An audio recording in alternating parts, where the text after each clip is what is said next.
hand to hand and then step over on them, or catch an elbow. So, again, just a low gut, crab ride. So now why do we do it this crab ride position? The guy doesn't know what direction you're going. Right, and he can't move.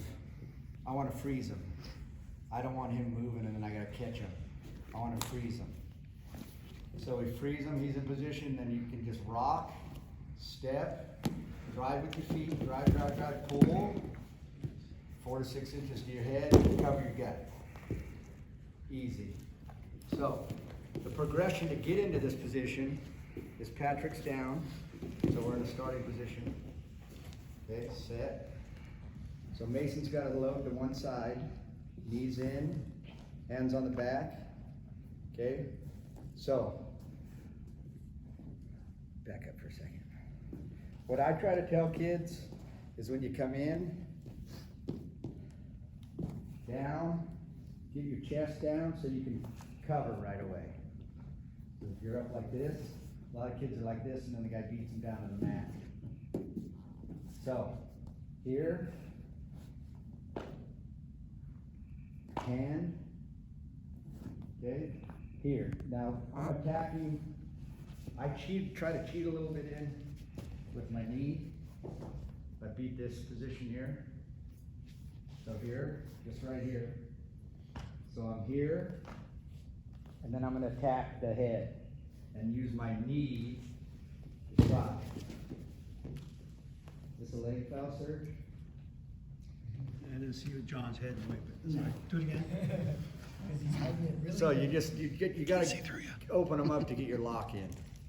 It's a use of the leg, but it's so quick that it's hard to catch, right? Mark, Yeah. one thing I've seen a lot of people they're doing now is they're pulling like an arm bar up onto their thigh, Yeah. and then they're trying to trap your arm or lock their gut.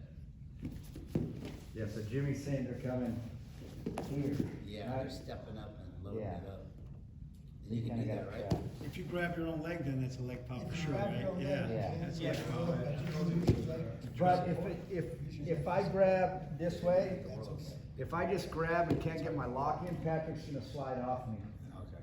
You know what I mean? So if I go here, he's sliding back, It's not a leg and pop. this is down and I can't get in. It's just like loading on a lift, you're loading them onto your thighs, you Yeah. come up. Right, so here, in, hands His arm in. up, yeah. I'm gonna go. Then I go for kids, I tell them to put their hand, take this lock first. So their hands on the mat, so they can slide their hands. Because sometimes when they get here, they can't slide down, Yeah. and the guy will burn their lock easy. So just here, and then we go. I want to get my lock low, so I'm gonna go, I put my knee, why do I put my knee here? You can't go back, right? So I'm going here, and I step up, and I lift, and I get my chest in position, then I'm back on top. So go ahead, Mace. So they start. Go. Jam, knee, gets his lock. Knee behind the butt. Pull your lock down. Set, then you go back to your crab, and he doesn't know which way you're going. Then rock, step, pop. So, one thing is the kids don't have to rock very far. It's just, the main thing is you want them on their feet.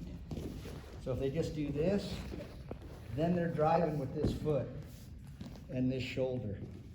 So they're learning to use their legs on their gut. It's not all arms. So they're driving down. Pretty basic, low gut. And earlier, get the position. If the guy tries to crawl forward on you and you're in there, they're talking about fleeing, he's just running right into a crash gut. He's going into your gut. So if he's trying to get off of you. So if we go mid-level gut, so mid-level gut, you just essentially butterfly lock, chest tight, squeezing really tight, and just squeezing the air out of him, and then picking a side. Go.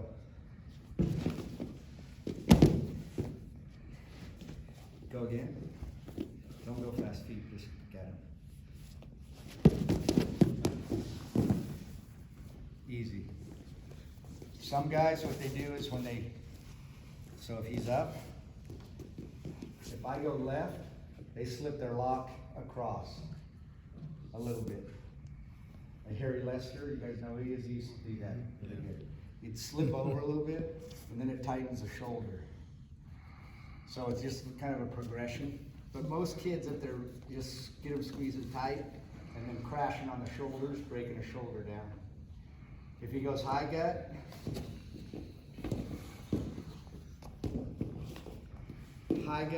so just go butterfly lock again. So again, if you're up here, you're just crashing shoulders.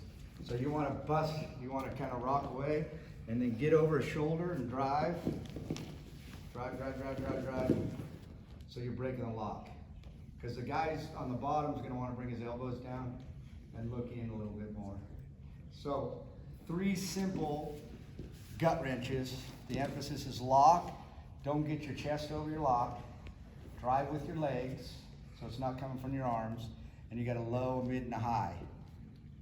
It's just basic gut. So then what we do with the kids is we'll transition. Guys start with a mid lock. So we'll start and we'll say, okay, this guy is either going to move you high or low. So then he's going to transition. So if he moves back, he transitions to a high gut. Push back. Then he goes high gut. Go. High gut. Get back. Set your lock in the middle. If he moves forward, he cinches and transitions to a low gut. Go.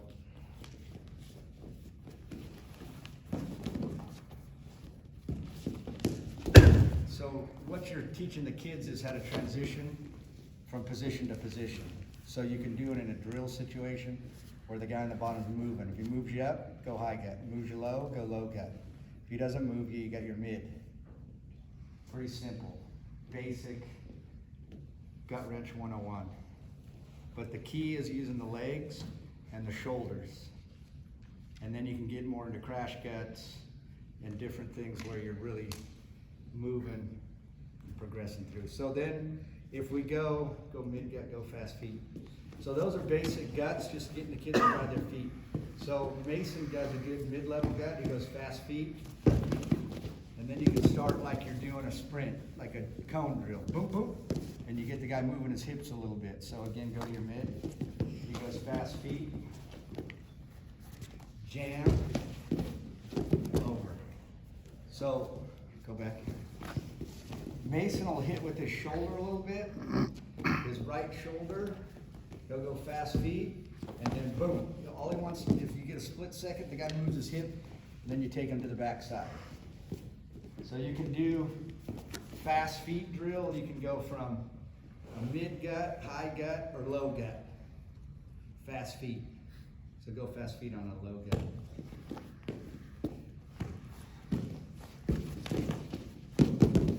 So you just get the kids. Now the challenging part for kids is their lock starts to slip when you start going fast feet. So if he goes fast feet and his lock slips, Patrick just looks into it. See how he looks in? Because now he's on a knee. He's not using his legs. So that would be a coaching point that you could make give him corrective feedback. Your lock, your shoulder. I always tell the kids, if they're on top and their shoulder starts slipping underneath, so he starts his gut and he starts slipping, get back on top, adjust up. Reset your position. It's better to reset if Sergio calls you up. He calls you up, but you're not on your back giving up 2 or a pin. So kids, sometimes they slip and they keep forcing the gut. Now what Mason does really good is he goes, when he starts slipping a little bit, he'll cinch to the backside. So he goes here, he starts slipping, he cinches back. See how he cinches his lock back up? Now he's back up, he can gut back to the other side. So that's one thing to teach as a progression to the kids. They start slipping. Again, he slips, he cinches back up. Now he's back on top. Now he can go back. Or fast feet and go back, but he cinched his lock back up. Because a lot of kids don't realize they start slipping, their shoulder slips. So the rule of thumb is shoulders on top. So you're, just like contact on the feet, your contact on your guts. Low gut, mid gut, you're busting the shoulder. High guts, you're busting the shoulder down with your shoulders. So again, a progression to get the kids to adjust back. So just give them corrective feedback. You can cinch back, or if they're slipping, back on top, reset. And then again, keeping your chest with your lock. So if you're low lock and you start slipping over the top, cinching back down. Now,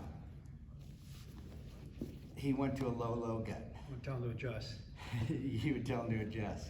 He's down Yeah. the legs, or else Since blow we're him on up. the subject of these governors, let's say you're coaching the bottom guy, and you don't want that slip to go through where it gets reset. You want to get the top position.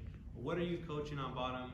What kind of technical action are you coaching on bottom? So, because often we see slips kind of get scored on top. So, what are you coaching on bottom to get that reversal point instead of a restart?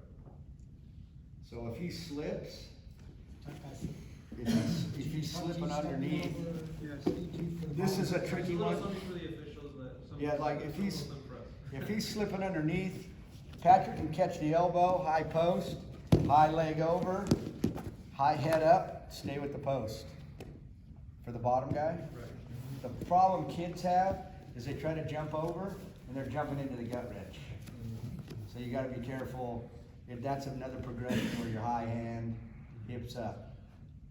Is that what you're talking about? Yes. Yeah, so just, a lot of times it's just, if he starts slipping, Patrick's gonna work away from the slip side. So he's gonna keep working this way and working off. See how he burns him down? He gets him in deeper, and then he burns him down and adjusts back. Now he's back to his no lock. So there is no situation there. But as far as he can catch an elbow, high post, but a lot of the kids will go, you gotta really work through those progressions because the kids will jump right into it. It's better to teach them to defend first, and then you can start catching elbows and doing some different things. Sit out, catch, hip ice down. As far as a slip, wrestling through a gut wrench to get a reversal, if Mason guts Patrick can go hand to hand, and then just hit a switch without switching the legs. So he goes here, hand to hand, hip ice, he can go over, go back, do a switch, elbow down. Okay.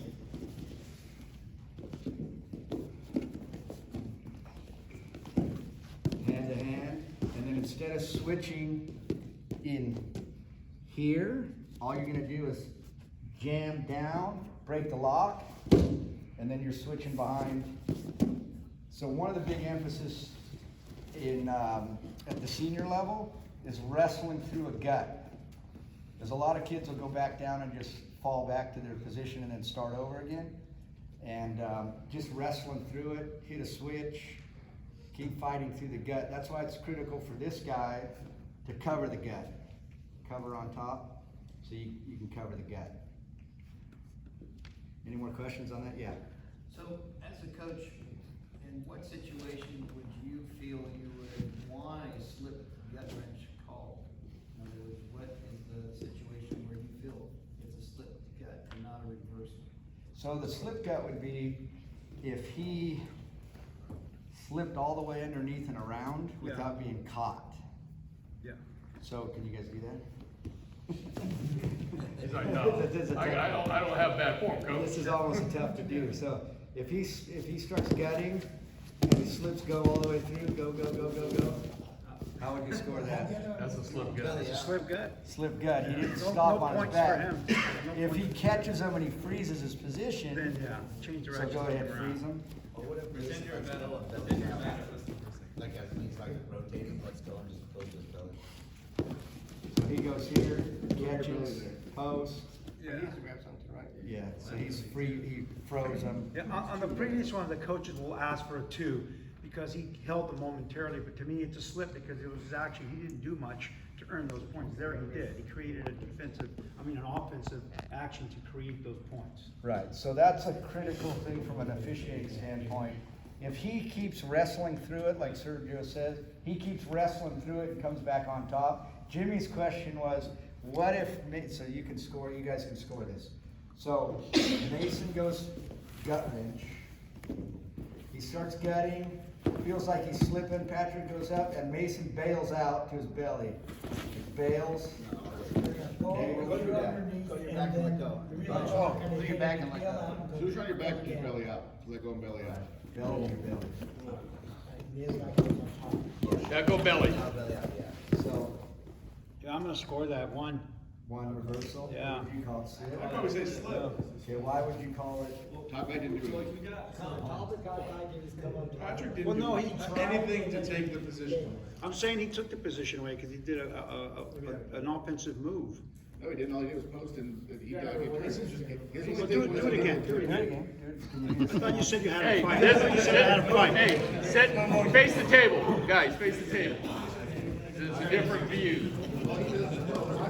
Yeah, do it like you would do it, Dick, just go ahead. Yeah, okay, that's a slip. He's not trying until Mason bails out. That's a slip So right what would you there. guys call that? A slip, nothing. Okay, so a reversal, how would you call a reversal? Show that one where you had the elbow, where you came around, you actually created an action on the bottom. 1, 2, or 1? For one, just for one, just for one. Take the lock and then start stepping over and then bail down. Wait, am I doing the switch? You're gonna just, We're just gonna grab his elbow. Grab his elbow and stop him, right.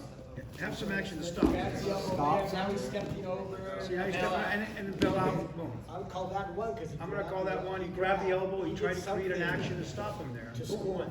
So were you guys in agreement on that? I can see one, I can also see two because he's on his back. Right. What we wanna bring out there for coaches and officials alike is the terminology that we're using. For example, posting out would be called, counteraction they call it. Counteraction, which means you're just stopping a move. Where counterattack would mean the defensive man does something of technical merit Yeah. to score. And Right. coaches, you guys can take this to the chair, take it to the bank and say, hey, that should be scored. That was counteraction, not counterattack. I mean, did I say that right, Jim? Yeah. Do you agree with that? So, I mean, that's what we're trying to get to on these, the topic of the slips. Created an action. Because often, this goes unscored a lot, this goes Alleviates this, is when you throw the cube in, and you guys can look at it and say, okay, he grabbed his elbow, stopped his action, the guy bailed out, it's a reversal. If he catches him on his back, holds him, It's a 2. freezes him, then he gets through, then you can call 2. Exactly. But again, what I like about the cube is the coaches, years ago, we'd go up and we'd be arguing for 15 minutes and have a conference and everything. Now it's like, okay, throw in your cube, take your chance. If you get it, you get it. If But not, remember. Hopefully you got the right angle on the camera. But remember, when you throw the cube, you have to ask the question, what are you challenging? I'm challenging that should be a 2 or a 1, because that's what we're gonna look at. If you say that's a 1 reversal, we're only gonna go to 1 reversal, so you have to make sure you challenge the right question, ask the right question on the challenge. Last year, we didn't have to say anything about the challenge. They're going to look at the last The action. last action, you So can't go that's back. good. Well, so I've been in situations, Nico Trigus was wrestling, That was a couple years ago. yeah, a couple years ago. But in Las Vegas, he's wrestling Mango, the younger Mango. And they get in a front headlock situation, and they go around and they go through, and we're looking for a 2. Well, they changed it to a 4 and the 1, and it's a tech. At the Olympics, this was a coach killer. The Olympics, Jesse Thielke gets lifted. Oh. Matt and I look, and the Azerbaijan grabs through and reaches. It looked like he just grabbed below his butt. So we go, throw in the cube. Throw in the cube. They look at it, and the first thing Matt says, bad angle. Yeah. You Yep. can't see him grab it. Boom, they change it to a 4 and a 1, tech. I was at home yelling at you. Yeah, I mean, it was just like, because we got a still picture of the guy grabbing below, but just the way the angle was, I mean, that was a killer, cause the guys at the Olympics and, you know, you're looking at it and you're thinking, throw the cube, and then you look at it and they add points in a tech, and it's just, that was a tough I one. was yelling, don't throw the break through the TV. Yeah, it's a tough one, because sometimes they change it and you end up with, it's like Peyton Oman, you hit a duck under against the Iranian kid at the juniors, and the guy bumped him, and we're thinking no points, and he comes out, and I'm thinking it could be 6-0, or it's gonna be 4-2, and then after the fact, I'm thinking, oh shucks, it could be 4-4 if they give the guy a 4 and then a 1, so it'd be up by 1. They ended up giving a 2, and he came on top, but it's like sometimes they change them, and you're, regardless of what you ask for, Regardless. you get more than you You're ask the for chairman, sometimes you sometimes. get less, Rick can sometimes you say, get "Hey, that was more. our move. We wanna, we're looking for a 4 instead of a 2 or whatever, but whoever the jury is gonna watch that video and just, whatever they see in that action. They're gonna they score like everything. it. Yeah. Independently of what anyone else thinks. Yeah, and that's the tough We're also part. looking at that snapshot because they were watching the whole. The only reason you ask me is Exactly team what scores. led up to that. I was wondering about just a normal slip situation, like arm throw slip situation, because I feel like that's kind of like, called differently a lot. You know, and like sometimes you'll see a situation where somebody gets a takedown and not a slip, and then it's a tech, and they challenge it, and then they call it a slip, and all the points go away, and you start back at 0, and it can really change momentum of a match. You got some of those, Tanner? Oh, yeah. Risk versus reward.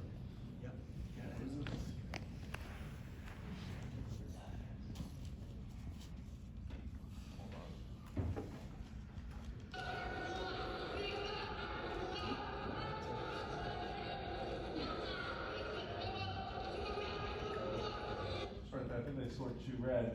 I ought to call it a slip. Yeah, so that's what, this is it's pretty strict from Zach. Because he turned his said back that's to risk, the no action trying to points. throw. No risk. So risk versus no risk, is that? Yeah. Yeah, so this is what basically, red ducks, red locks, blue tries something after red is already locked. 2 red. What's two red? They scored a 2 red. Yeah. And that's what Zach says, 2 red. Because he dug at the beginning. Red, this is all Red's action. He's in there, he's kind of blocking, but he dugs and locks. And he's got the dominant position. Blue knows he's hosed, so he's just trying something, no technique. Chin Call whip. that simulation. That would be too much. Simulate something after you're in the game. That's how I was taught. That was all blue. Yeah. Pretty easy. No one's got anything, and she just tries a crappy headlock and back up. That one just doesn't feel good. Yeah, I think that's what we talked about earlier, it's kinda like, if you're under attack and bail out. Yeah. Or if you just make an attempt. Like say if a guy drops to his knees, like with an arm throw, and the guy comes behind him, like where's the line? On the arm throw, you gotta watch. Did the guy that's getting thrown, was he able to grab the body as he's being thrown? Before they came down to their knees? Did he catch him? Yeah. Did so they my catch question him? Did he? I guess does he have to hit his stomach, or can he go to his knees? Like can he miss it and be on his knees and still be on his knees and slip? The attacking wrestler just Yeah. slip and throw it in. On an arm His spin? knees, like they missed it. Yeah. And that's still slip. They don't have the belly out. You don't have to. No. I'm gonna say slip. That was another thing. I like that more. So how would Jimmy, you, what it about, depends on the crew. Yeah. what That's why I about wanna try to like. Mason hits But I'm telling you straight up on that Go ahead, particular go move, Patrick hits an arm throw, Mason goes all the way out in front, so he hits a flying mare, just, no, don't go, just go flying, just throw him over, hit your feet in front. Your belly back here. that's correct throw. Throw at least. Back up. No, so you're gonna just go down, you're gonna post your foot out in front, no cartwheel, nothing. Patrick Bale, he goes, now walk, go all the way around. Go all the way around. I don't understand. what you I would mean. call it a I'd be slip. inclined to call slip. Yeah. Yeah, I'll Whoever be says slip. Mason goes. So how would you call it? He's saying it's all another action. Now it's in front of the dog. But see, He went from standing to parterre. So the reason I bring this up, is sometimes the guy throws, he bails down, but the guy posts in front of him, and then he runs all the way around him. So that's what I'm saying, so when is he taking the action away? Yeah, that's what I wanna know what you did. When did he take the action? Do it again. but So see, I'm just it's, saying, it's he hard for jumps him right to, to the to front. It was there. demonstrate. Yeah. The question is, did you slip and did all the actions? So how do you call this? I would score that, two. Cause he went the opposite way with the throw. I say Here's two. the thing, it takes him, I mean, it takes him a good, he's been all the way around. By the time he's 3/4 of the way, they might even be calling up Yeah. for a slip. So I think that's where a lot of times the younger officials get, cause it's like if you tell them he went all the way in front, or it's a slip, so I mean, those are good for me. But like on that, If you got a good chairman, the chairman's he's gonna not, do a you slip know how right often, away. it does happen occasionally, but he doesn't know how to fake a bad throw. Neither one of you two know how to fake a bad throw. It's hard to simulate. Well, again, I think it goes back to something you said earlier. At what point does it become a counteraction as to opposed to just a bailout? Continuous. So in other words, you have to watch who initiated, how far did he get in his execution before he had to release the hold. If he basically was not able to execute the hold and immediately went to the floor, then there's usually no question, it's a slipped hold. But if he's trying to force it, and the guy comes around, at what point, and he releases it, at what point did he have to release because it was the counter action? So that's where the fine line is. Most of the time with younger kids, you're gonna see they just let it go and it's a slip throw. With the higher level kids now, they're a little bit more advanced and they know how to counter some throws. And then, so you gotta watch because, and usually your guy will tell you, oh, wait, you countered. You know, he pulled his arm back and he did some action to stop the throw. And, you know, but again, if the guy goes all the way through, like the first throw, there's no question, that was the correct throw. Okay, it's only when it doesn't go all the way through, there's a stop before it's a correct throw. Now you're looking for a counteraction, but if he doesn't complete the counteraction, then it's probably gonna be a slip. So again, you gotta keep in your mind, what's the action, and at what point does it become a counteraction? If there's no counteraction, it's either a slip or he's probably gonna score. So that's at what point does the person actually make effort to actually score? Yeah, the person does the throw. If he comes down and all he does is come to the same side he was on, he didn't really do anything except He went around. do that. But when he comes all the way around, that's his action now. But- And I would score that too. So if he just does the throw, he just lands on top here, that's a slip. But if the offensive wrestler But if the bellies offen- out and just says, oh, it's a slip. Well, he does doesn't- the In that slip- situation, Well, I'm he's probably, giving I can that- speak he's for giving myself, that I'm the probably ball. gonna call that a He has an slip. opportunity Because I'm gonna to reward run him out for and taking play. risk and trying a move, and I'm not gonna punish him for trying. Well, does that mean that the slip negates any action afterwards?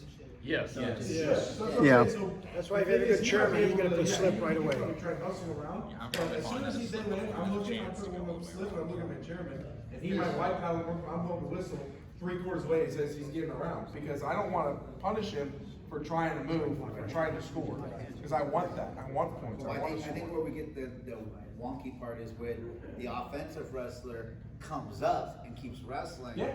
And then I guess he gets spin around, right, and score. Yeah. But if the guy lays there, I feel like he's committed to the slip and. Well, I think from a coaching You might be- standpoint, Yeah. you tell the kids to keep wrestling all the way around and Absolutely. cover. If the guy covers, so sometimes you're And if gonna they get the call call, a slip, sometimes they you're call not. a slip, they're prepared for the not to call it. But a lot of kids they'll stop and just, they won't wrestle out of it or keep wrestling, and then, it's like you say, some people are gonna say, he came all the way around, made it his action. Well, But they call it a slip initially, the action stops, right? Technically. Right. But the point is, sometimes the guy throws him over the top, it's not a correct throw, but he posts with his foot, and he ends up in front, and then he circles around. You're still alive right there. So that's the point, so, So is he defending that and Go making it ahead. his own action, or is it just? so he catches, he posts, But they got him, why the ball race start wrestling? If you land in front, hey, you threw the guy, he defended properly, you should still be wrestling. I think it might differentiate in the levels you're officiating. But would that At still the higher not be a levels, slip? Huh? Would that not be a slip then? If I had full guys, I'd call that slip. Those little kids, and they do like slip. He I'm was- probably gonna offer a slip there, just cause he's Because the he's action was. attempting action. The other guy's not And doing this is anything. part The of other guy the- goes, oh, I'm in a front headlock. So he's spinning my ref. What's that? That's kind of This is kind of the area where. Well, that's what I think. Hold the room, half The the room's important- gonna call it two, half the room's gonna call it. I mean, this is a, That's this is, the problem, that's the from a issue. coaching standpoint, Jimmy's like, what's really a slip? Yeah. And we got some, like, different schools of thought, so. Hey, Gary covered this. Risk. An Yeah. attacking wrestler makes an action, unable to score, and lands in the parterre position, which is exactly what happened there. Patrick tries an arm spin and then he goes, we're going to ground Dead, you wrestling, stand. parterre. Even if So he right lands in there, front of him. Yeah. it doesn't, so parterre, Parterre is on the good, excellent question, Jimmy. Let me go to another slide. I got this guy. Parterre is on mat wrestling. Parterre position, this is parterre position, okay? This is parterre position, but this is parterre position as well. It's grounded wrestling, it's not just, everyone think front headlock, no control yet, we're in parterre. Iranian, parterre sometimes. But a lot of people think it's, top, bottom, trying to gut. It's just ground wrestling. Parterre means ground wrestling. So, if we go from standing to parterre, slip. Risk, standing, parterre, I'm going, there's legitimate risk. If it's just let me try something. But if it's legitimate risk where he gets a guy to go cartwheel over, I'm probably gonna offer a slip. The old school correct throw. Yeah, not the new one. Yeah. Not And then the other one that people argue about is a head and arm that never breaks 90 on their mat. Where they land like right next to each other. So, side by like- side. How long does he can push? But don't expose them. No, that's That's four. Spike them in the back. Get on the side. Both go to your knees. Continue in the eighth grade. Both go to your knees. See, and they're fighting right there. Hang on to the headlock. No, but like Coach Mayhem says, what did the other guy do really? It's his nice tight head and arm, but he never broke 90 to get the exposure. What's the top guy doing to break it? Put him in danger. He never got put in danger. What is the We're talking defensive? about 4 versus 2 right now? What are we talking about? No, just, they're just on the mat. It's no score. How long do you let them just stay there without score? And then he pops his, If we're still working, I'm letting him work. 10 Right. seconds, Mason pops his head They out. work for 5-10 seconds. If we're stagnant, if there's nothing being done, if we're just sitting there, I'm gonna blow the whistle. Yeah, that's what- But if he's fighting to get his head up, he's fighting to cost and Patrick's fighting to hip. That head I'm gonna comes let him out. wrestle, I'm gonna Stand let that up. action develop. So what happens when his head pops out? Slip up, slip up. It was his Comes action. out of it, it's What about action did he top create? of that. There you go. Is he defended, watch, do it again, he's the hard feet. But go all the way flat so you're not even on your knees. Both of you go flat. Okay, now you're gonna come back up, you're gonna fight up to your knees, you're fighting right there, you're fighting. Okay, I'm gonna Hey, go. no, guys, start standing, start standing. So this is what we're talking about, and then we go down, and now we're still fighting? Yeah, we're still fighting, that's not a legitimate action, if he's defending already. He started defending. No, but Mason started defending on his feet, he's grabbing the body like he's doing whatever, so. But at the coaches clinic and at the US Opens clinic, they talked about what is the defensive wrestler doing to get that takedown. If He he took tops all the head, risks. if he grabs a headlock, a body lock. Put in that position. Yes, if he grabbed a body lock, but I'm talking about, they both went down and they're down there 10 seconds, 15 seconds, and he slowed, that's what I'm talking about. That doesn't get called low. Yeah. I don't know. I was lost, I kinda jumped in halfway through there. So as a wrestler, I would just want to look to hold on to the head. Yeah, hold it to get that stalemate, the old traditional. Just like for the stalemate stick. style, yeah. It's one of those things where they'll say, what does the defensive guy do to put you parterre? And if the answer is nothing, it was all your throw, you put yourself on the mat. So if he It was lets your go, lock, and and then he he just just slips out. He's not really attacking, he's counteractioning, you know what I mean? So that what you guys did, I would call it slips. Yes. And I would say most people should. There's a positive thing. If there's a How did they get there in the first place? Yes. Are we, my thing is, are we fighting, are we defending, is he trying to take the action away? Because to me, what I saw is Mason's, I mean, if you're throwing a headlock and running hip to hip, something's happening. That doesn't, someone's defending, someone's grabbing a body lock, someone's trying to come out of it, popping ahead. Is this a defensive move so I don't get thrown, or is this an offensive move? Fuck it. doesn't matter. I mean, pop that. If I'm on my feet and I pop that, You don't score defensive moves though. I'm popping it. It could be both. I'm popping it and I'm coming around. Thanks, guys. Let's cover the other ones then. I think we still have Coach, hold on one second. I'm sorry. Have pause for a little bit while they're there, It depends, yeah. and then still call a slip? Yes. Yes. Yes. Yeah, I would call it right away. Slip. I would have called it sooner. Yeah, don't give him much time down there. You have an option, you're gonna, at the referee, you're gonna go slip. If the chairman disagrees, the Or chairman's the gonna put judge. up two. Just one of the You don't two. blow your whistle as the referee, because you look for confirmation. And as the judge, you should probably just go the opposite, Yeah. give the chairman the choice, Yeah. or get him involved in that action. That's how the three-man mechanics should work. So Let's it's do an a- arm spin, not an arm throw, and then he goes all the way out in front. Counteraction, right there, nothing. Two. I think you might get different results depending on the levels. Yeah. You know? Just floated it, really. I mean, right now, we just saw like a real, really good. Like I said, it's hard to see. It's hard for these two to show a bad move. Yeah, I'm gonna say slip on that, sorry. Slips are the hard thing. I mean, the criteria, It's the 14 slips you can't simulate those. the criteria that Gary Mayab was using and tried to demonstrate is when the offensive wrestler turns his back to the defensive wrestler, right? That is when he's giving everything up. That is the risk point. And from that point, the other guy can't score. 5 minutes to drop that name. I did have him in my room for 7 hours. Yeah. He gave his back, he gave his back on that spin, and because he gave his back, he's really in a position to score. So why are you gonna award the defensive wrestler at that point? That's a slip, you stand him up, because you wanna encourage that. Go ahead, Chuck. So the terminology's kind of moving away from slip. To risk. Now a lot of people are using risk. Yeah. So, did he take a risk to try and score that action? Absolutely. Attacking wrestler makes an action. Patrick tried an arm spin. He's unable to score, and they landed in parterre. We went from standing position to parterre position. So, right there, he's taking a risk, and he landed in parterre. He didn't score. I'm not going to punish him and give the other guy 2 for going for a ride and coming out on top. I'm going to stand that up. Now, if he's like we showed that other video, no risk. He's screwed. He's already under attack in a body lock, and he says, "Let me try a headlock. Let me try an arm throw or something." Like a bailout.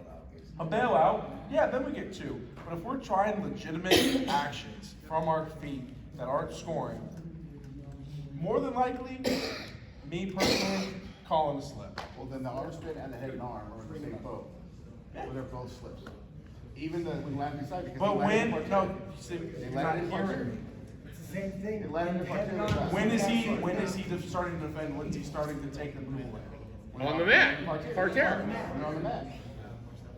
I said it could be happening on the feet, is what I was saying. Oh, yes, it could. Tanner. But That's what I'm saying. If he's popping it off on the feet, and catch it, yeah, that's what I was saying. Don't talk about on the mat. When they land on the mat, you fight for a second. Tanner was only half paying attention. You gotta have the same. I think with the higher level wrestlers, when they hit a throw, whether it be a headlock or an arm spin, and they know it's not gonna work, they let go right away. It's only when we get the kids who are not quite as good, they're trying to They still force fight for something it. that isn't really working, and now becomes a referee's decision, how long do I let it go? And, at what point am I gonna signal slip? That's where we get in a little hairy area. So, I mean, if I was coaching, I would tell my kids, listen, if you hit an arm spin and you go down and you feel it's not going, I'd let go. If you hit a headlock and he didn't go over, unless you really can, maybe just keep the arm and roll him over, I'd let it go. Go right there, because then you make it easy for the official. Oh, he immediately let go, it's a slip.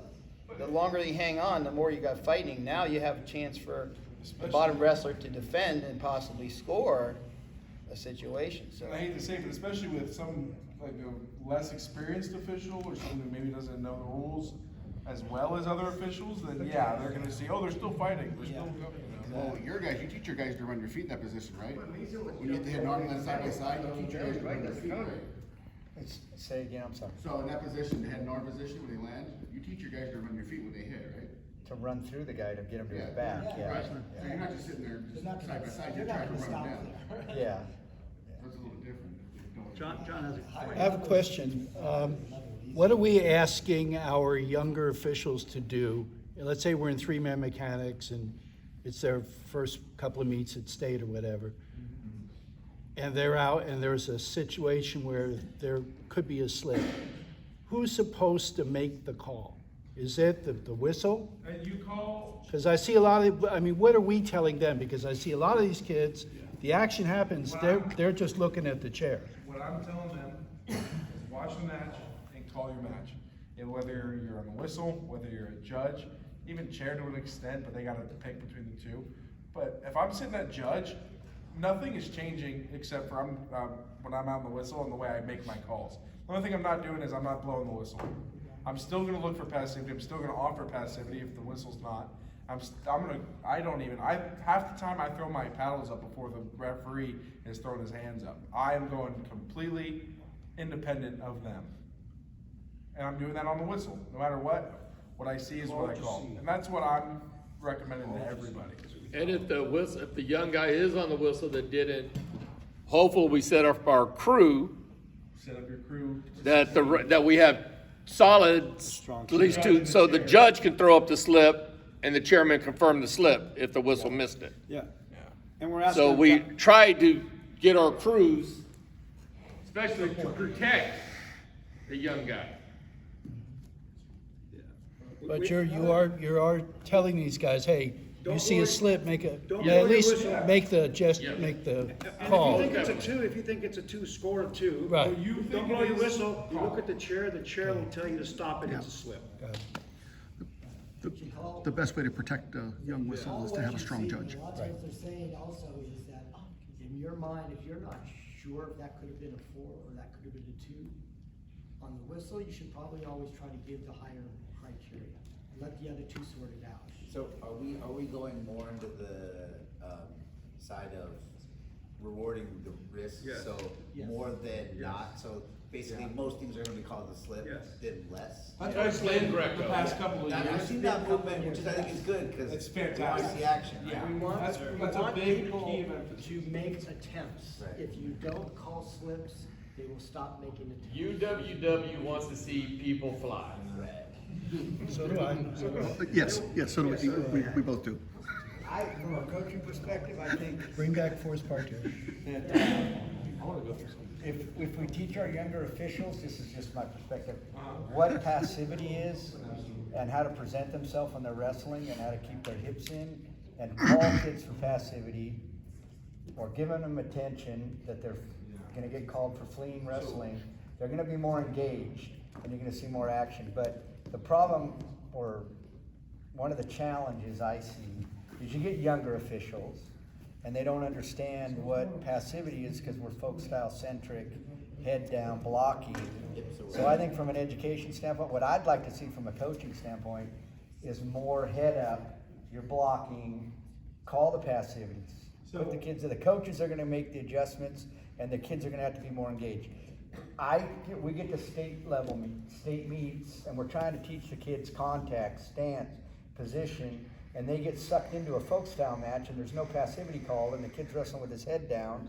And that's the way the match goes because the kids can wrestle to the officiating. So the definition technically of passivity is like not scoring the points. So if a kid's if there's points on the board, passivity to an extent goes out the window. But 2 years ago, when they were calling negative wrestling, like it was nobody's business, I think I saw the wrestling get so much better and people wrestling Well, I think actual from a Greco. developmental standpoint, if we're the younger, everybody's telling the kids head up, you're blocking off the hands, action, you're teaching the kids how to be engaged wrestling, Greco-Roman wrestling, not letting kids wrestle with their head down and their hips back and run them backwards. Especially with the younger kids, when they come out, you blow the whistle, and immediately the head goes down, the butts go out. Immediately blow the whistle again, and I sit there and give them the instruction right then. You gotta get your hips in, you gotta get your heads up. Yeah. Right now, do it right now, or it's gonna get called.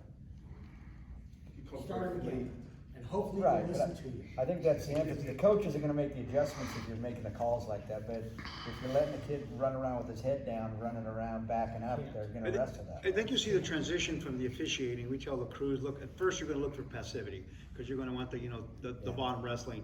But after you've already penalized them for passivity, now you're looking for fleeing the hole. And now you're going for the caution twos, and you're gonna focus on that, because you want them to wrestle, not call passivity after there's 4 points on the board, you're calling passivity. We will now encourage fleeing the hole. I And think that's a what we lot of do. it's the verbal cues. Or negative wrestling. Negative wrestling, which we kinda gone away Head from that, up, but, head up, It's just not an emphasis. blocking, Yeah. and you're telling the kids yes, how to be engaged. correct. But the thing is, that's what you have to do there, is also. Red like action. You said, if you go head up, get it out there. Don't go head up again, don't go head up again, don't go 3, 4, 5, 6 times. Well, Tell them 2 times, 3 times, get it out there, get them in early, call those early, and then they'll Well, start. I wouldn't be doing it. opposed to blowing My the favorite whistle and pitcher, telling the John, kids that when they're 10 years old, His give them colors. attention, head up, Right.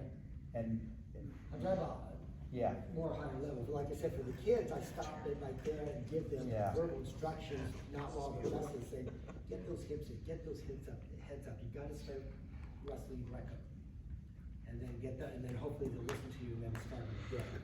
Yeah, but that's the They wanna frustration, paralyze coaches, little kids you're not too coaching, early. they're not coaching Greco today. I mean, we don't, a lot of coaches don't coach Greco and they're wrestling Greco, so I as a referee get frustrated watching that, cause I gotta penalize them, and go, Sergio, you're calling too much passivity, no, you're not wrestling Greco.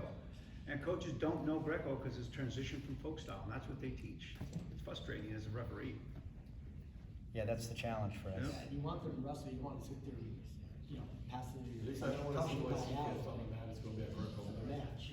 Can we do motion lifts as well, Coach? Yeah, we can. Lift defense, can we Yeah. see some stuff? So just to,